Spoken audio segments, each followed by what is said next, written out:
ఓం నమో భగవతే నమః. శ్రీ దుర్గాదేవియే నమో నమః. రక్త తర్పణ చేతబడి మీ శత్రువులు కానీ, మీరంటే గిట్టని వాళ్ళు కానీ, మిమ్మల్ని వేధించే వాళ్ళని కానీ వాళ్ళ ఫోటో పేర్లతో రక్త తర్పణం చేసి ఒక ఆత్మని మా ఆధీనంలో చేసుకొని మీ శత్రువుల ఒంటి మీదకు పంపించి మీ చేతికి మట్టి అంటకుండా, మీ పేరు బయటికి రాకుండా వాళ్ళ అంతటా వాళ్ళనే అంతం చేసుకునేలా చేస్తాము.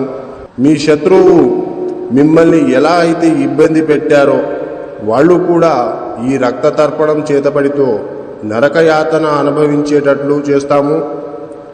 మీకు ఎలాంటి సమస్య అయినా సరే, భార్యాభర్తలు విడిపోయినా, ప్రేమికులు విడిపోయిన వాళ్ళని వశీకరణ పూజతో మళ్ళీ కలుసుకునేలా చేస్తాము. జై దుర్గమ్మ శక్తి. మా వీడియోని